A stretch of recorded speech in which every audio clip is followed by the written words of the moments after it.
નમસ્કાર મિત્રો, સ્વાગત છે તમારું અમારી YouTube channel Gujarat jobs and ન્યૂઝમાં. મિત્રો, આંગણવાડી બહેનો અને આશા વર્કરોના પગાર વધારા અને અન્ય કેટલી માંગણીઓને લઈને મહત્વની અપડેટ સામે આવી રહી છે. ફાઇનલી આંગણવાડી બહેનો અને આશા વર્કરોને પગાર વધારા અને અન્ય કેટલી માંગણીઓ છે જે બજેટમાં જાહેર થાય તેવું કહેવામાં આવી રહ્યું છે. આગામી બજેટમાં પોતાના પ્રશ્નોના સમાવેશની માંગ સાથે રેલી અને સંમેલનનું પણ આયોજન કરાયું છે. કલેક્ટર કચેરી ખાતે એકત્ર થયા બાદ રેલી સ્વરૂપે ફરી જૈન દેરાસર પાછળ સંમેલન યોજાશે. પડતર પ્રશ્નો મુદ્દે આજે આંગણવાડી આશા વર્કર્સની રેલી અને સંમેલન મળશે. વિગતવાર જોઈએ તો રાજ્યની આંગણવાડી વર્કર તથા આશા વર્કરના લાંબા સમયથી પડતર પ્રશ્નો ઉકેલાયા ના હોવાથી આગામી બજેટમાં તેમના પ્રશ્નોનો સમાવેશ કરવામાં આવે તે માટે રવિવારના રોજ વિશાળ રેલી તથા સંમેલનનું આયોજન કરવામાં આવ્યું છે.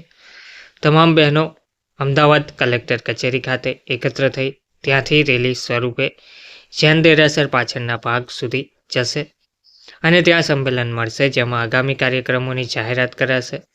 પગાર સહિતના અનેક પ્રશ્નોને લઈને છેલ્લા ઘણા સમયથી રજૂઆત કરવામાં આવી હોવા છતાં હજુ સુધી કોઈ નિરાકરણ આવ્યું ના હોવાની ફરિયાદ ઉઠવા પામી છે. પ્રાપ્ત માહિતી અનુસાર CITU સંકલિત ગુજરાત આંગણવાડી કર્મચારી સંગઠન અને ગુજરાત આશા હેલ્થ વર્કર યુનિયનના નેજા હેઠળ લાંબા સમયથી પડતર માંગણીઓનો આગામી ગુજરાત સરકારના બજેટમાં સમાવેશ કરવાની માંગણી સાથે 9 ફેબ્રુઆરીના રોજ વિશાળ રેલી તથા સંમેલનનું આયોજન કરવામાં આવ્યું છે.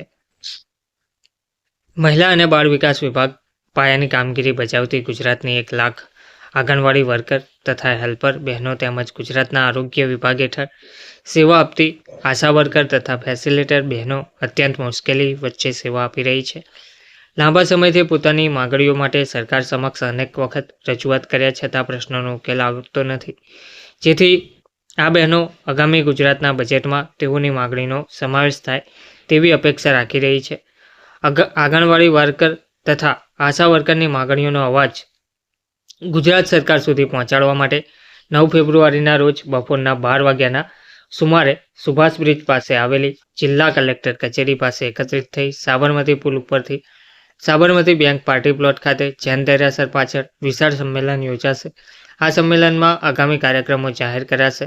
આ રેલીમાં ગુજરાતના મોટાભાગના જિલ્લાઓમાંથી બહેનો ભાગ લેવા માટે આવશે. કેન્દ્ર સરકારની યોજનાઓ હોવા છતાં તથા રાજ્ય સરકારની ભાગીદારી હોવા છતાં છેક 2018થી તેઓના વેતનમાં કોઈ જ વધારો કરવામાં આવ્યો નથી. આંગણવાડી વર્કર માત્ર ₹500